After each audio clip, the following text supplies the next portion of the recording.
Well, the 60th anniversary has arrived. Well, say arrived, it's just gone by last month. Okay, now it's so it was just 37 minutes. Now it's 38 minutes since the episode's released. So I'm going to be talking about the Giggle, and sorry if I have a bit of a strange sound in my voice on this review. This is a spoiler review, so if you haven't watched the episode, please go and watch it before continuing on this review. Um, so yeah, I caught a cold. um, Probably could have happened at a worse time because I've been needing to do a Roblox Doctor thing for my friends with PhD. I was expecting a cold anyway for quite a while, but yeah, it just couldn't happen at a worse time, could it? But anyway, let's talk about the Giggle. So the Giggle opens up with I can't remember the historical guy's name. I can't remember the name. I'll just refer to them as historical guy or whatever. But he goes and buys a doll from the toy maker, and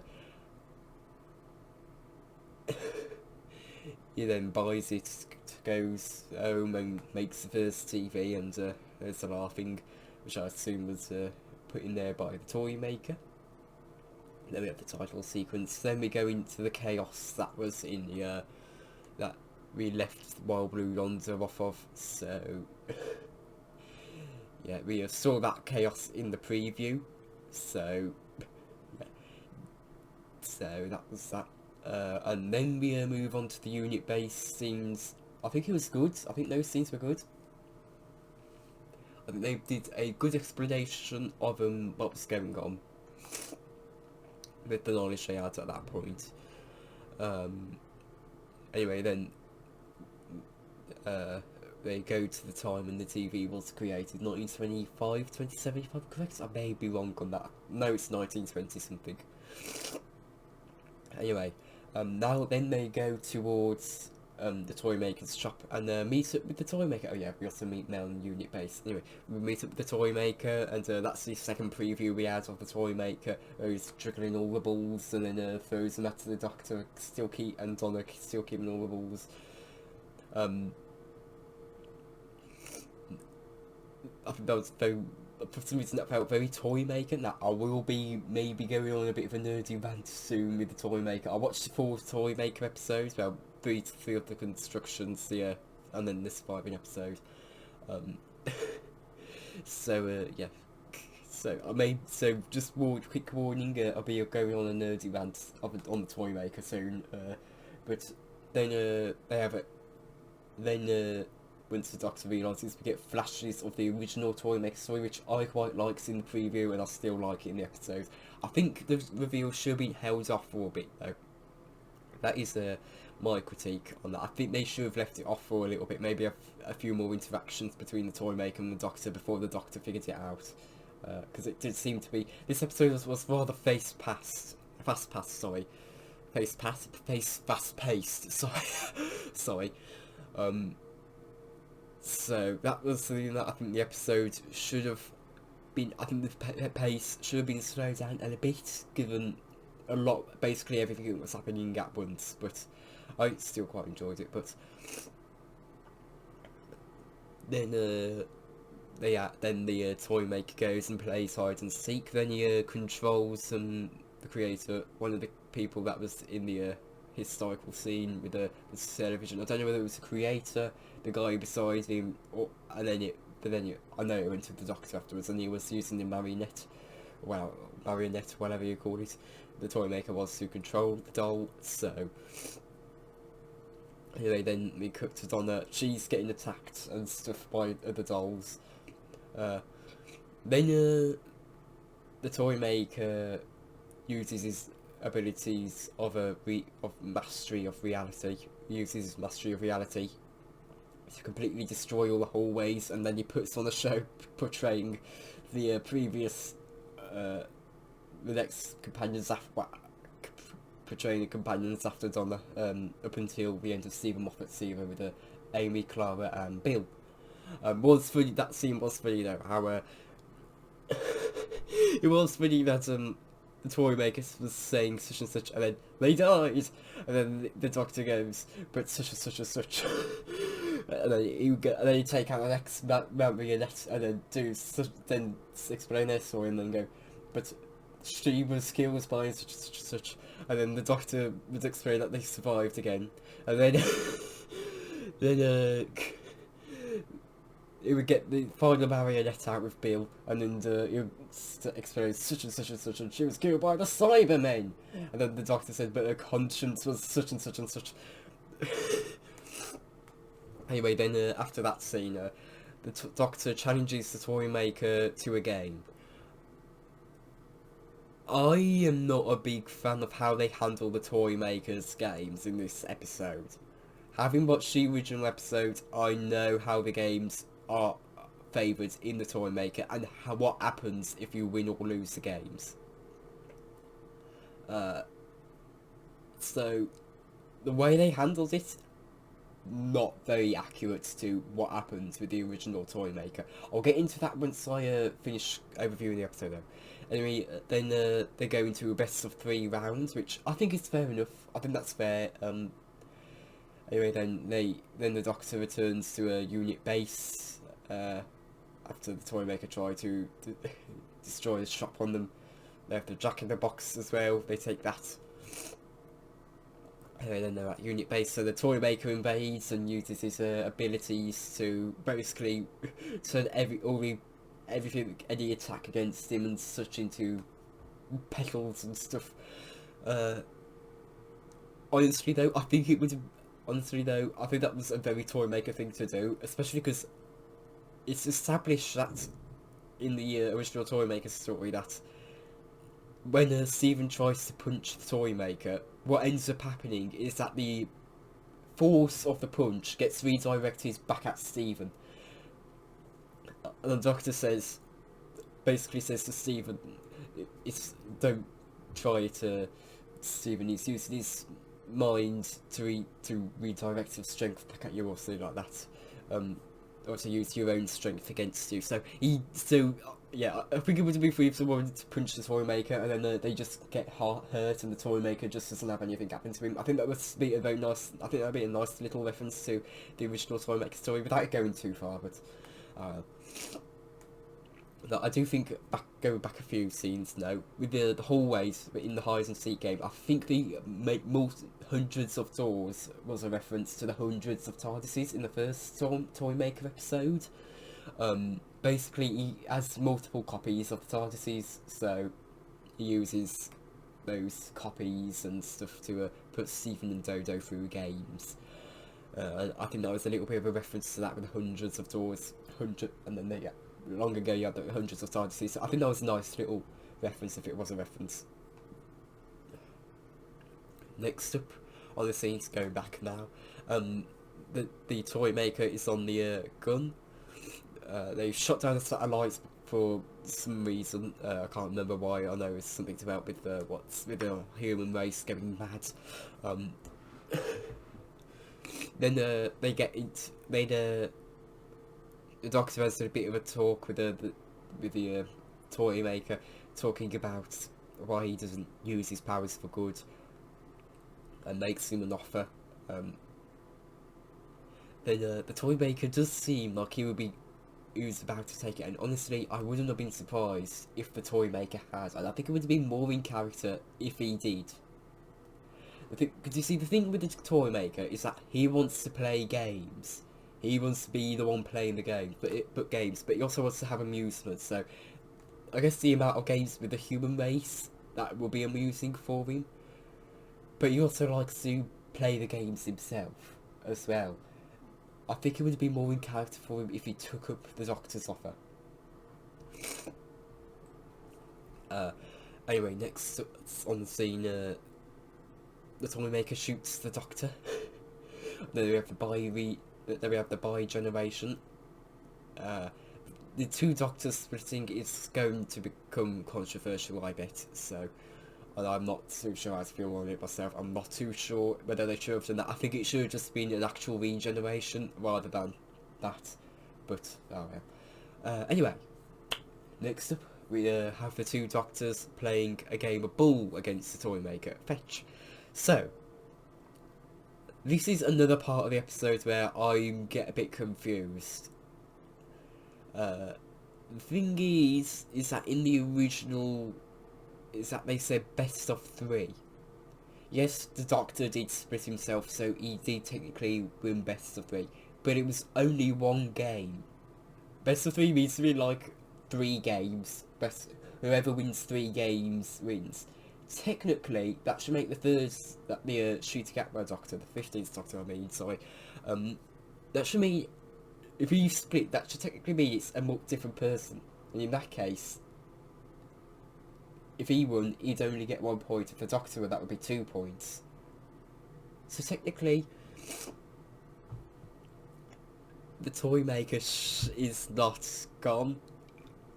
That's something that I really think they overlooked. I get it is technically the same person, but they are 2 different beings now. You very much can tell that they're 2 different beings. So, what's going on there? The toy maker shouldn't have lost. And plus, it's a different game as well. In that case, it should have been reset to 0. In that case, if they're going by the logic they went through in the episode, that means it's just 2 games that the Doctor has won. He has not won the game. Anyway, the toy maker fails to catch one of the balls, and then he gets flattened and stuff, put in the jackbox.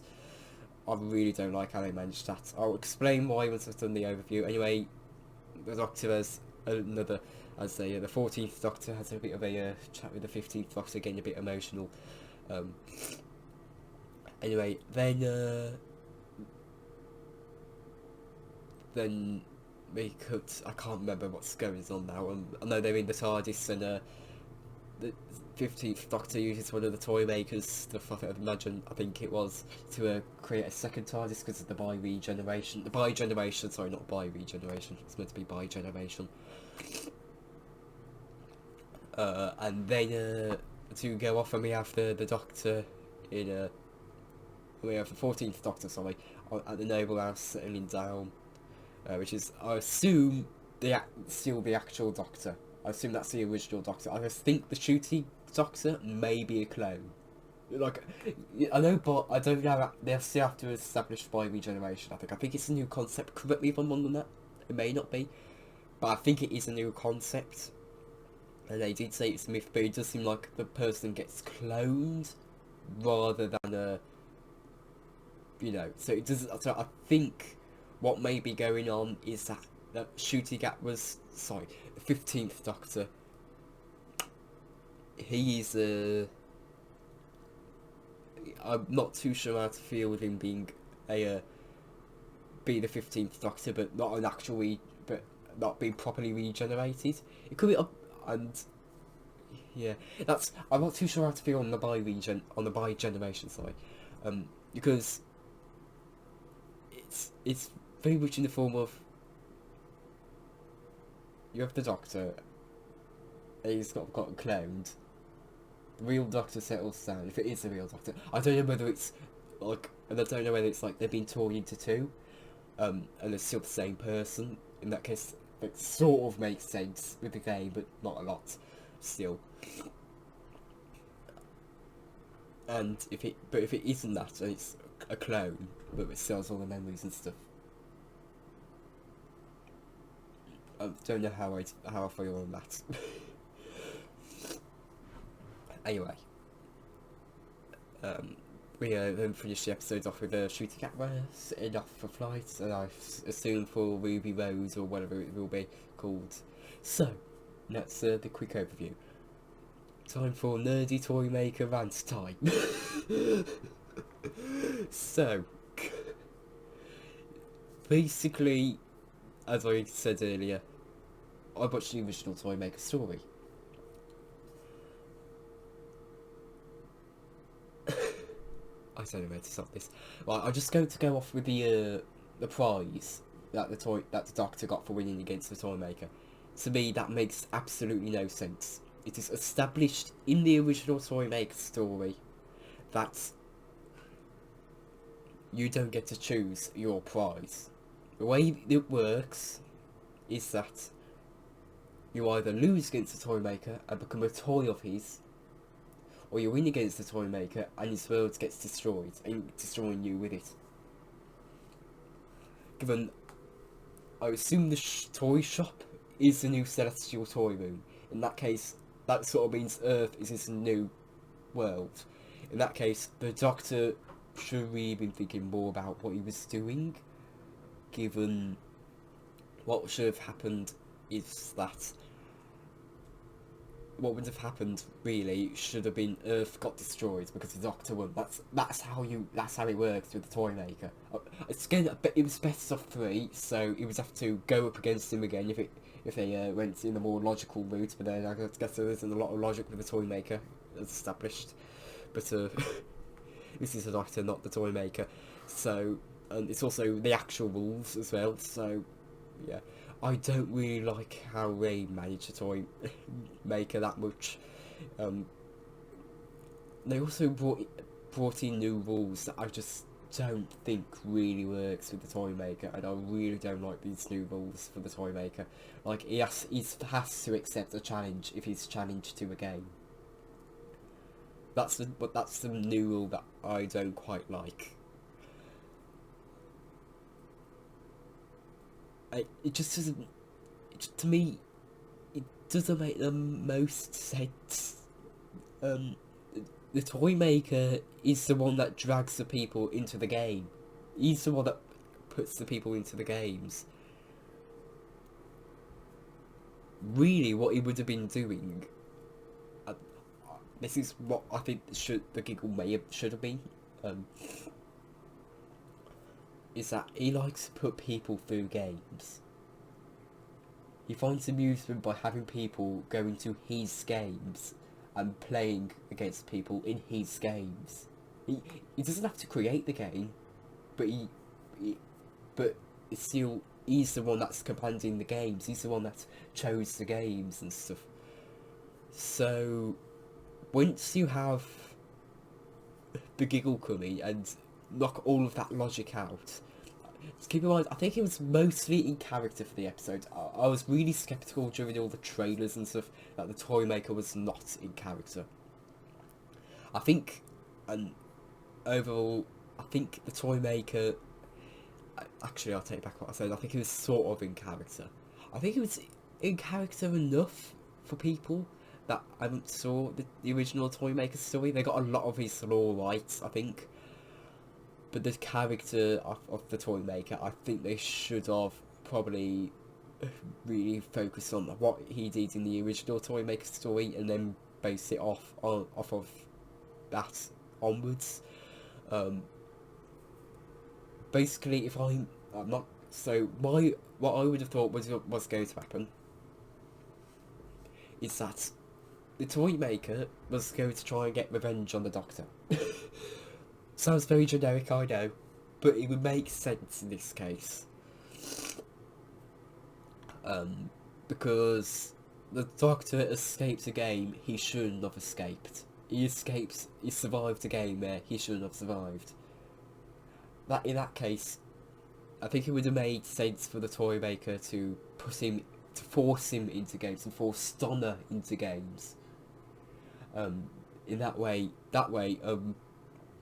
you have the toy maker, but games that are rigged in the toy maker's favour, like they were in the original toy maker story. Another thing is that the toy maker doesn't really play the games. In the original toy maker story, it's said that the Doctor figures out what was going on. He commands the pieces of the game, and they play for him. They are under his control. They are automated. He just tells them how many moves to do. So I think what would have been more in character for the toy maker in the ball game was for him to probably snap his fingers, which should have activated something inside the ball or something. This could be counted as cheating, but it is the toy maker we're talking about, and this was actually, I think, be perfectly in character for him. Like, he doesn't know how to cheat. That is or that is among the rules with the toy maker. But it's but the pieces being under the control of the toy maker is one of the things that happened in the original toy maker story. And so I think it would have been really character if he snapped his fingers and the ball would automatically fly towards, when it gets close to a hand, it would snap towards it. Sort of like a magnet. It's like if it were to get near a hand, it's magnetised towards it. But in this case, the magnet never fails. You can't like just drag it away, and it will be fine. So I think that would have been a bit rather in character with the toy maker. I think that would have been far more in character in the ball game. And then I think maybe the doctors would catch on and tell him to tell him to turn off what he was doing with the ball. Then he snaps his fingers, it turns off, and it becomes really hard. But I think the toy maker, the thing is that the doctors should have won against the toy maker, in my opinion.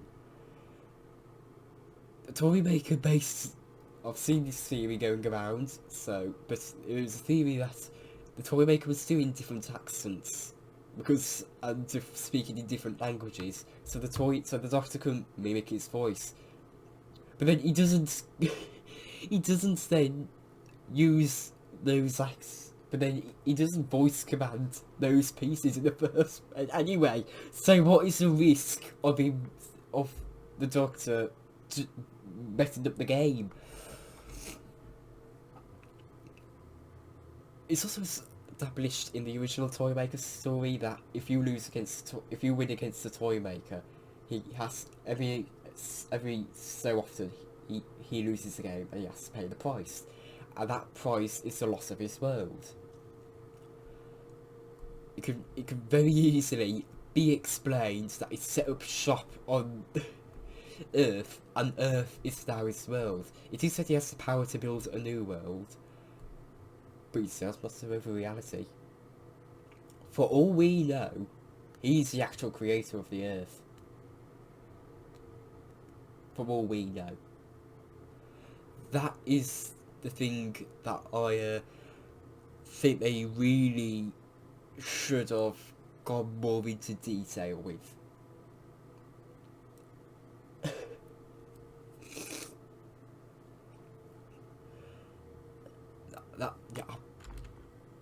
It feels so toy maker to actually for him to be the creator of the Earth. I'm not too sure how many people would feel right about that.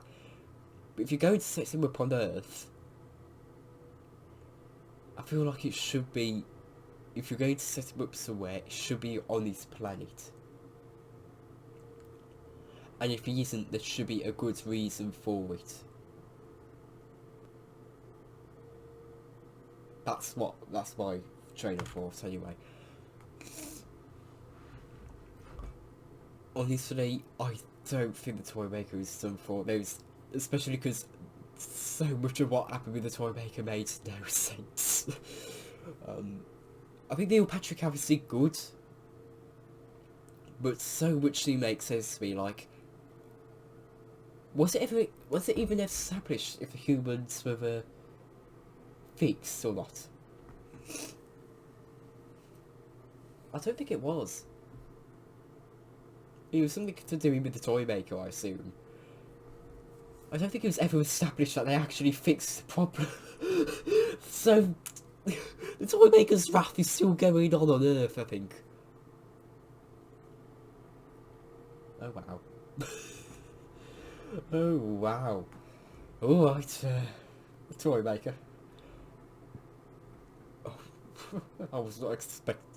I knew I was thinking that earlier, but I forgot about it.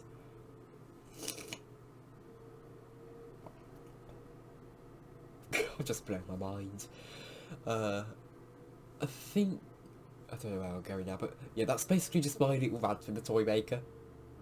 So much of what happened in his games didn't make sense, and the whole point of the toy maker is for him to play games rigged in his favour.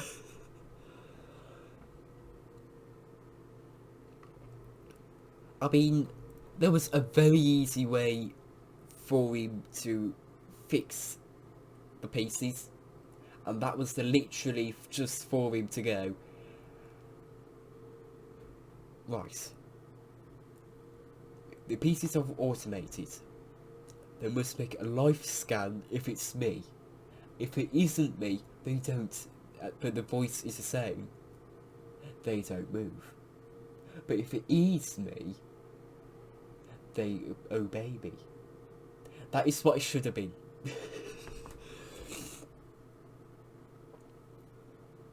Honestly,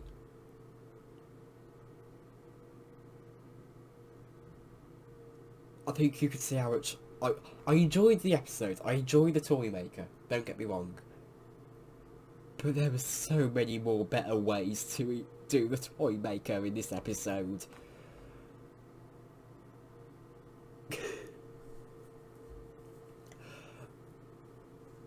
I mean, how? And then it's again, what happened with the toy maker in the opening scene? What's he doing there? If it's is he? Was he there? Is that true? No, could it be once he disappears and goes into the future after the cards game? Is that him there, sending humanity into chaos? But then he already knows about that. I get it could be before, but again, it just doesn't make much sense. Then you also have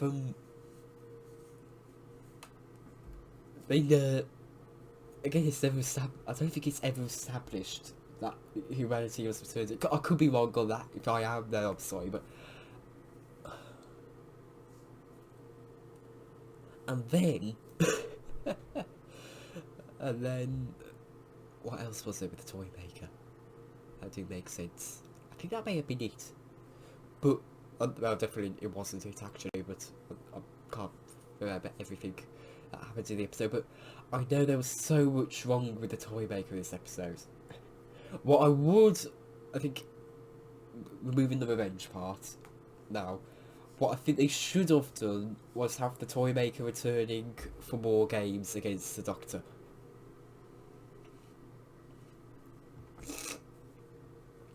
If he returned for more games against the Doctor, that would have made so much more sense. He should have taken up the offer that the Doctor gave him so they could play where they could play games forever. That would be far more toy maker in my opinion.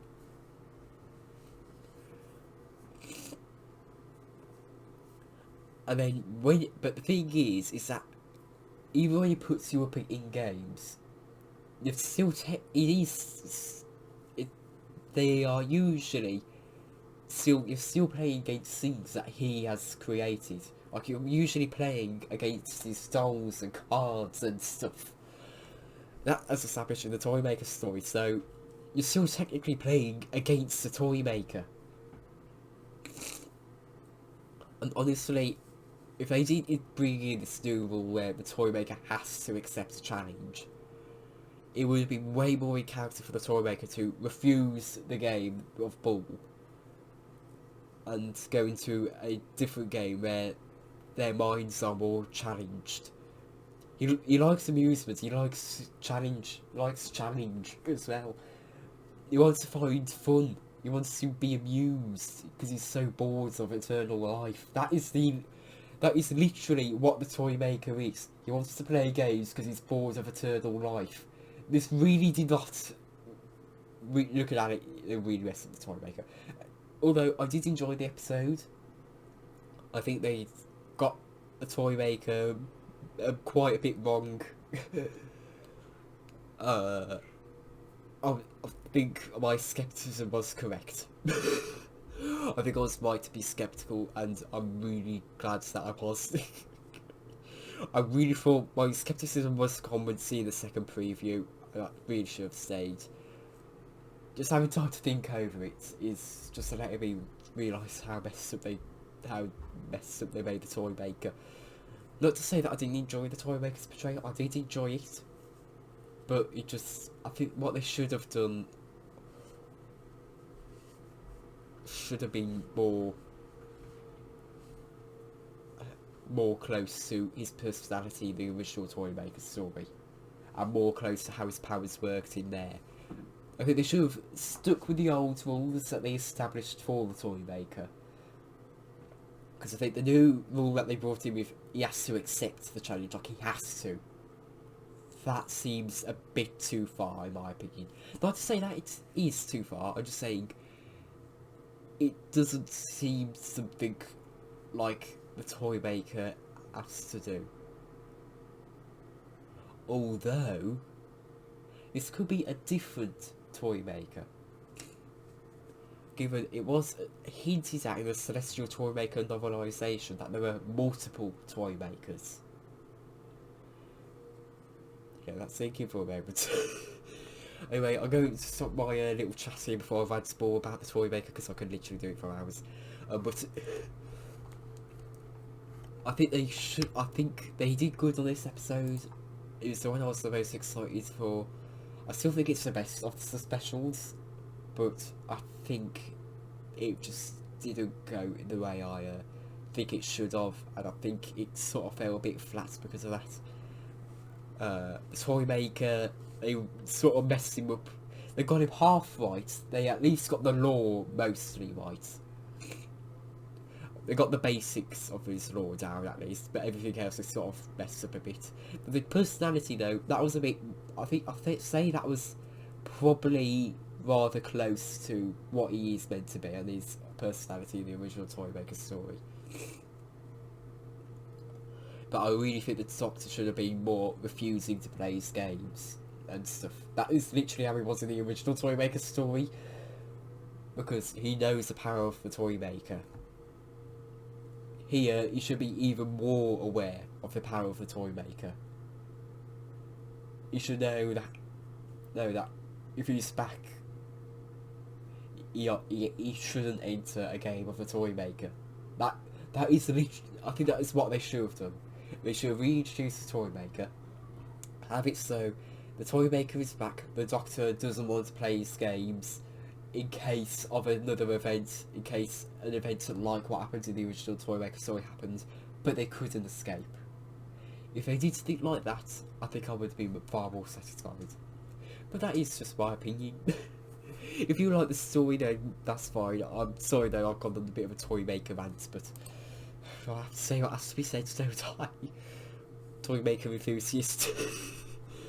But yeah, I'll see you all next time, and bye.